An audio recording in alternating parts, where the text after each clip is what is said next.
Okay, so here we are. When dealing with gas problems involving Charles' law, Gay-Lussac's, and ideal gas law, what units of temperature must be used? Kelvin. How do I get it to Kelvin? I take my degrees Celsius and I add 273. And that will give me Kelvin. What are the standard temperatures, standard conditions known as STP? Standard temperature is 0 degrees Celsius or 273 Kelvin. Standard pressure is 1 atmosphere. But 1 atmosphere can be written a bunch of ways. 101.3 kilopascals is also 1 atmosphere of pressure. 760 millimeters of mercury is also that standard pressure. And then 760 torr is another way to think about it, or 14.7 psi, pounds per square inch. We use this in the United States when filling up the tires of our car. It's very confusing because there's so many different things that are used around the world. Okay, what is the relationship that exists between pressure and temperature? As pressure goes up, temperature must go up. That's called a direct relationship, direct proportion. Volume and temperature, as the volume goes up, the temperature must also go up. Again, you have a direct relationship. Pressure and volume, as the pressure goes down, the volume goes up. That's an inverse relationship. The average kinetic energy of the particles in a substance is proportional to the temperature. The hotter it is, the more kinetic energy those particles have. Charles's law, volume 1 over temperature 1 equals volume 2 over temperature 2. There used to be a TV show called Charles in Charge, and that's how I remember. T and V are my Charles. Boyle's law is peas and vegetables. We boil our peas and vegetables to eat them. Gay-Lussac's law, I do not have one for that, so I just have to remember, okay, it's got to be pressure 1 over temperature 1 equals pressure 2 over temperature 2. Dalton's law, total pressure, is equal to the sum of the individual pressures, P1 plus P2 plus P3 plus whatever else they give me. Ideal gas law is Pubnert, PV equals nRT. This one right here, please be careful of the units. Pressure must be in atmospheres. Volume has to be in liters. N is moles. Temperature must be in Kelvin. And this is all true if you're using R is equal to 0.0821 liter atmospheres over mole Kelvin. Avogadro's hypothesis, what Mr. Avogadro said was that at STP, 1 mole of any gas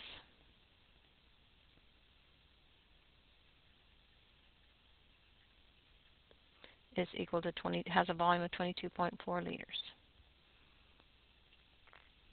Okay, let's scoot on down. Oops, went a little too far. Let's look at 13. 13 says with pressure constant, the temperature of the gas increases from 30 to 90, so it triples. If the initial volume is 30.2 liters, what is the final volume?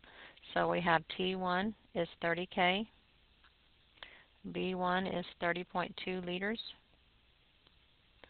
T2 is 90 K. What is V2? So I have V1 over T1 equals V2 over T2. So I have 30.2, I'm sorry, that should be liters right there, over 30K is equal to the new volume over 90K. So volume 2 is going to be, and when I did that I got 90.6, but when I looked at the significant digits I only have one, so my volume is going to be 90, expressed as 90. Okay, let's get a red and play with some red color. Okay, gases, okay, right here, 14 at STP, so I know the temperature is 273 Kelvin, and the pressure is 1 atmosphere. And they want to know what is the volume of 4.5 moles, so I have PV equals nRT. So 1 atmosphere, I'm going to make that 1.0. Volume I do not know, N is 4.50. Alright, I'm going to erase this so I can have some room to work. R is 0.0821 liter atmospheres over mole Kelvin. My temperature is 273. So I solve for N. No, I'm sorry, I already know N. I should solve for the volume. So when I did that, I got the volume to be 101 liters. I have 3 sig digs here. I'm going to assume that that's a good thing to do. Alright. The gas is collected in a container that has a volume of 100 milliliters. It has a pressure of 75.0 kilopascals. And that's V1 and P1.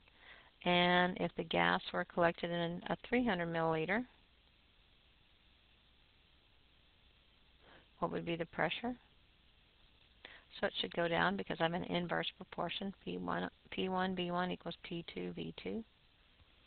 So 75.0 kilopascals times 100.0 milliliters is equal to pressure 2 unknown times 300.0.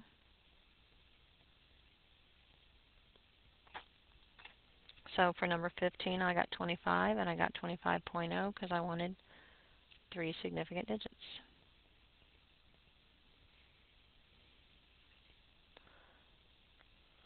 All right.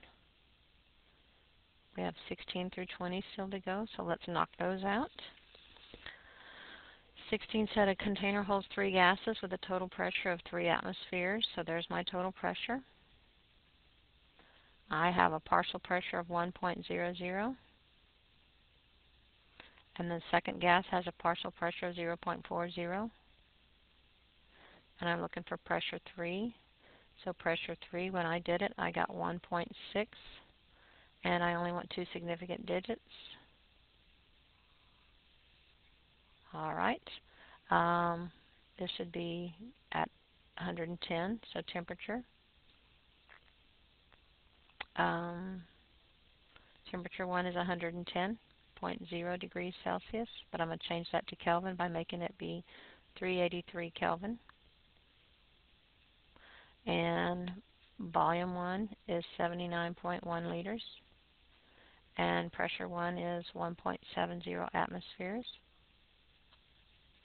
Now I want to make the temperature go down to 30 degrees Celsius. But I really don't want degrees Celsius. So I'm going to add 273 and get 303 Kelvin. And volume 2 is 21.2 liters. And they want to know what is the new pressure. So P1 V1 over T1 equals P2 V2 over T2. All right, so P1 is going to be my 1.70 ATM. V1 is going to be 79.1 liters. T1 was 383 Kelvin. Remember to get it out of Celsius into Kelvin. Pressure is what I'm looking for, P2. V2 decreased to 21.2 liters. And my temperature went down to 30 degrees Kelvin or 30 degrees Celsius or 303 Kelvin. So I solved that for pressure 2 by cross multiplying and then dividing. And when I did that, I got pressure 2 to be 5.02. And it's in atmospheres. And I want to check 3 sig digs, 4, 3, 3. So that looks like a good number. All right. Let's look at number 18. The pressure 1 is 1.45 ATMs. Volume 1 is 3.50. liters. Temperature 1 is 45, but I don't want to leave it in Celsius. I want to go to Kelvin, so that's 318 Kelvin. Volume 2. Pressure 2 is standard pressure, which is 1 atmosphere. And standard temperature is 273. So I did the same exact equation, P1V1 over T1, P2V2 over T2. Then I plugged in chug, so I had 1.45 ATMs times volume 1, which is 3.5 liters, over temperature 1, which is 318, is equal to pressure 2, 1.00 ATMs. Volume 2 is what I'm looking for, and temperature 2 is 273. So when I did number 18, volume 2 wound up being 4.36 liters. So I'm going to check sig digs, 3, 3, 3, looking good. All right. All we have left is 19 and 20. All right, 19 was the volume occupied by, so this looks like a Puvnert. Pressure is 100.5 kilopascals, but I cannot leave it in kilopascals, so I have to divide that by 101.3 to get it into atmospheres, because that's the conversion factor. I'm looking for the volume. N is 1.3 moles. R is my constant, 0.0821 liter atmospheres over mole Kelvin. And my temperature was 283 Kelvin. They gave it to me in Celsius, but I converted it by adding 273. So if I'm looking for my volume, it's going to be nRT divided by P. So I had 1.30 times my R